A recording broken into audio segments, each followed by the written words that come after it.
Evet, uzun bekleyiş bitti ve beklenen an sonunda geldi. Green Card çekiliş sonuçları. Belki de açıklanan bu sonuçlarla hayatın komple değişiyor olacak. Ben de aynı bu yoldan yürümüş birisi olarak heyecanını çok iyi anlıyorum. O yüzden bugün böyle ufak bir rehberlik videosu yapmak istedim.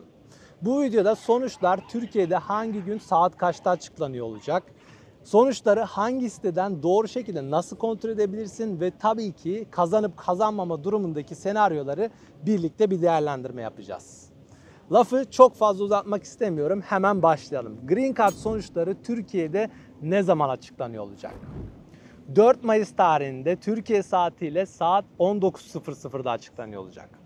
İkincisi, sonuçları hangi siteden doğru şekilde nasıl kontrol edebilirsin? Green Card sonuçlarını kontrol edebileceğin tek bir site var. dvprogram.state.gov.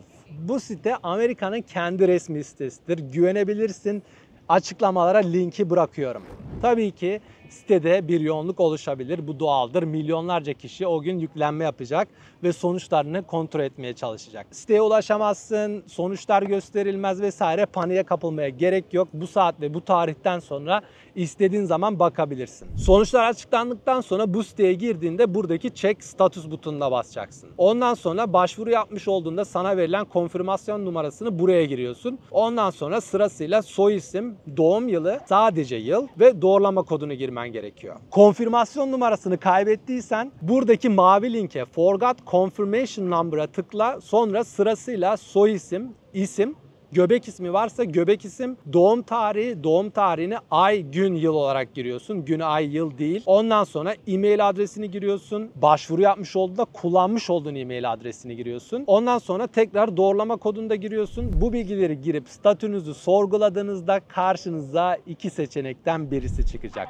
The entry has not been selected yazarsa seçilmediğiniz anlamına geliyor. You have been randomly selected yazısı çıkarsa da Green Card çekilişini kazandığın anlamına geliyor. Ben hala hatırlıyorum, seçildiğiniz ekranını görünce inanamamıştım. Siteyi kapatıp bir daha girip bir daha bakmıştım. Aynı şeyi görünce hala şok, ağzım açık, ben ekrana bakıyorum, ekran bana bakıyor. En son durumu iyice sindirdikten sonra sevinmeye başlamıştım. İnanılmaz bir his. Umarım bu hissi sen de yaşarsın. İnsan seçildiği gibi hayaller kurmaya başlıyor. Seçilip Green Card'ını aldığında hayatın komple değişecek. Amerika'ya geleceksin. Gerçek anlamda para kazanmaya başlayacaksın. İstediğin zaman her şeyin en iyisine, en yedisine sahip olmaya başlayacaksın. 5 sene içinde Amerikan vatandaşlığı, biraz çalışarak işte birkaç sene içinde işini kurmuşsun vesaire. Amerikan rüyası, bir bakmışsın 5 sene içinde bambaşka bir sen, hayatın komple değişmiş ve her şey evet bu çekilişe bağlı. Ama tabii şunu da unutmamak lazım. Green Card için seçilmek, Green Card'ı kazanmak Green Card sahibi olacağın anlamına gelmiyor. Bunu hep duyuyor olacaksın. Bu tam olarak ne anlama geliyor? Şöyle açıklayayım. Dünya genelinde her sene 55 bin kişiye Green Card veriliyor. Ama seçilen kişi sayısı 80 bin. Bunun sebebi, arkama itfaiye geldi. Neyse, videomuza devam edelim. Dünya genelinde her sene 55 bin kişiye Green Card veriliyor. Ama seçilen kişi sayısı 80 bin. Ama sen seçildikten sonra öyle bir periyot başlıyor ki Mayıs ayından önümüzdeki sene Eylül ayına kadar bir periyot var. Ve bunlar her ay 3 bin 5 bin kişi alarak böyle periyodu koca bir seneye yayıyorlar. Yani şöyle söyleyeyim, benim numaram 10 bindeydi. Ve bana vize görüşmesi Ağustos ayında geldi. Ama aynı zamanda benim senemde Viyana konsolosluğunda işte Avusturyalı bir vatandaş, 10.000 numarasını taşıyan bir vatandaş vizesini Mart ayında alıp çoktan Amerika'ya yerleşti bile. Yani senin vizeyi alıp alamayacağını belirleyen her şey bu numaraya bağlı. Bu numaran ne kadar düşükse o kadar iyi ve her sene vize görüşmelerinin hızı değişiklik gösteriyor. Bazen 10.000. numaraya Nisan ayında gelirken bazen 10.000. numaraya hiç gelmeyebilir. O yüzden içinde bulunduğun seneyi çok iyi izlemen gerekiyor. Yani her sene bu farklılık gösteriyor. Yani şöyle söyleyeyim, benim numaram 10.000'di ve benim vize görüşmem Ağustos ayında gerçekleşti. Mayıs'tan sonraki Ağustos'ta değil. Mayıs ayında şu anda sen sonuçları öğrendikten sonraki Ağustos değil.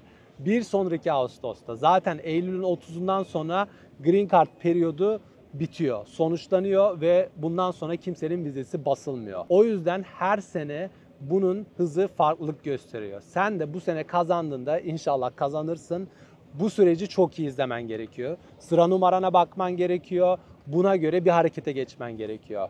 Benim sana tavsiyem 10.000'in üzerindeyse mutlaka bir sonuçlar araman gerekiyor. Tabii ki o senenin içerisindeki hıza bakaraktan.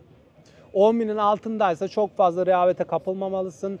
Muhtemelen büyük bir ihtimalle Türkiye'de vize görüşmesine girerek Green Card'ını alabilirsin. Ama dediğim gibi her şey o seneki o numarana bağlı ve o senenin hızına bağlı. O yüzden Green Card'ı kazandığın zaman kazandım diye böyle benim gibi oturma. Green Card'ı araştırmaya başla. Bu çok büyük bir süreç, çok uzun bir süreç. Dediğim gibi içinde bir dünya bilinmeyen etkenler var. Bunları kesinlikle çalışıp öğrenmelisin ve kendi numarana göre ne tarz bir aksiyon alacağını kendin belirlemelisin. Benim şöyle bir deneyimim oldu. Bunu da aktarmak istiyorum. Benim aynı 10.000. sırada görüştüğüm bir kişi vardı. O zaman işte Telegram grupları, forumlarda işte konuşmalar oluyor. Aynı sıra numarasındaki kişilerle beyin fırtınası yapmaya başlıyorsun. Bizim hızımız çok kötüydü. Çok yavaş ilerledi her şey. O zaman işte Ukrayna'daki savaştan dolayı Ukraynalı vatandaşlar da Türkiye'deki konsolosluğu kullanıyordu. İran'daki olaylardan dolayı İranlılar gelip Türkiye konsolosluğunu kullanıyor. Bir de biz varız. Yani 3 ülkenin kullandığı bir konsolosluk. Her şey çok yavaş ilerliyor. Bekliyoruz, hiçbir şekilde sonuç yok. İşte Haziran ayına geldik. 3 ay sonra süreç bitecek. Green Card için seçilmişsin. Belki Green Card'ını alamayacaksın bu yüzden. Doğru kararı kendin belirlemen gerekiyor. Benim bu görüştüğüm kişi artık sabredemeyip beklemeyip ya kardeşim ben işte Amerika'ya gidip orada dosya değişikliği yapacağım. Orada işte dosyamı taşıyacağım. O şekilde Green Card'ımı alacağım diyordu. Böyle işte seçenekler de var. Tabii ki bunlar çok çok ayrı şeyler. Yani yasal olmayan bir şey. Kendi derinlikleri çok başka. O yüzden çok fazla derinliğine girmek istemiyorum. Ama böyle seçenekler var. Her neyse bu arkadaş böyle bir yol seçti ve buraya geldi. Buraya gelip dosyanı taşıdığında işte belirli bir süreç başlıyor. Ondan sonra işte durum öyle bir sıkıştı ki ve dünya o anda öyle bir görüşmeler başladı ki yani her şey o kadar hızlandı ki Ağustos bittikten sonra Eylül ayında 55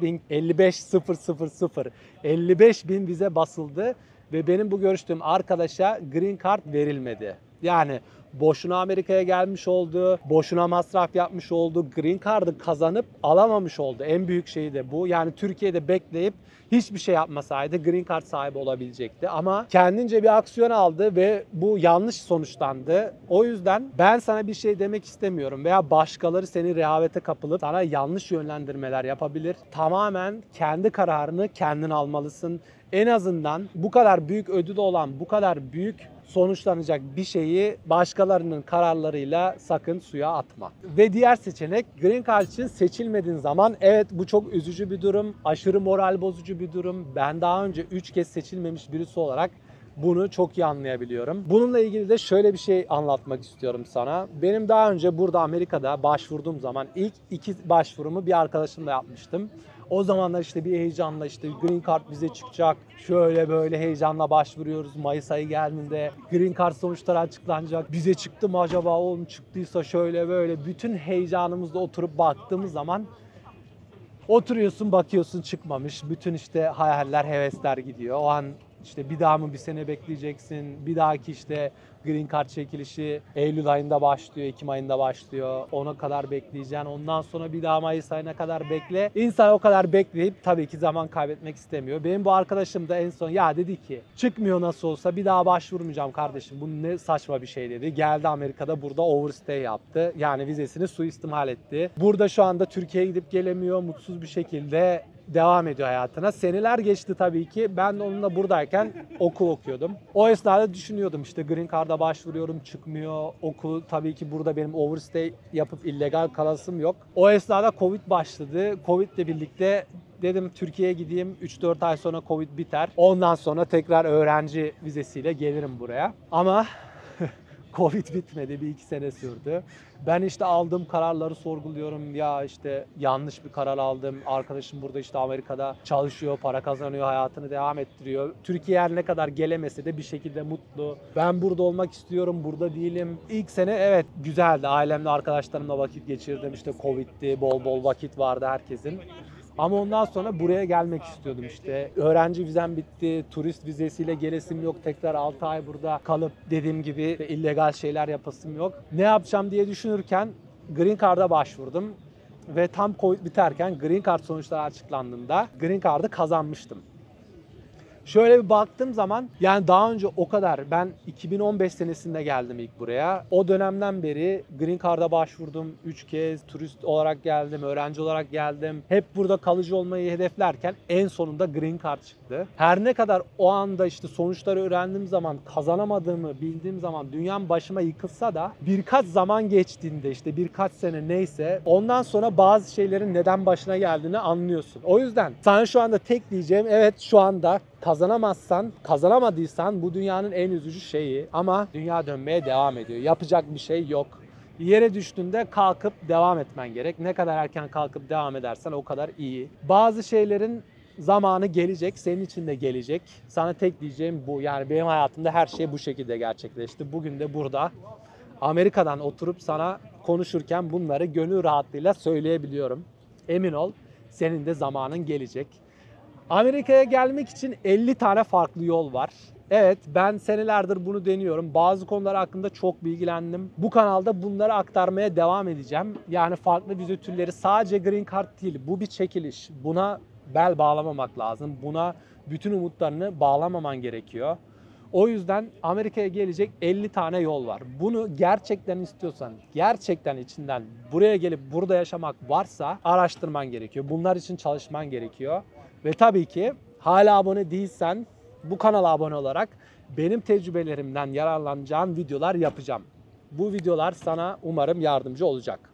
Sadece Amerika değil, aynı zamanda tabii ki fitness'tan, kişisel gelişimden böyle kendim deneyip yararlandığım her şeyi paylaşmaya devam edeceğim. Benim deneyimlerim hakkındaki görüşlerini, Amerika hayalini, gelecekteki vizyonunu benimle yorumlar kısmında paylaşmanı bekliyorum. 2025 senesinde Green Card çekilişinde sana bol bol şans diliyorum. Bu videoyu izlediğin için çok teşekkür ederim. Bir sonraki videoda mutlaka görüşelim.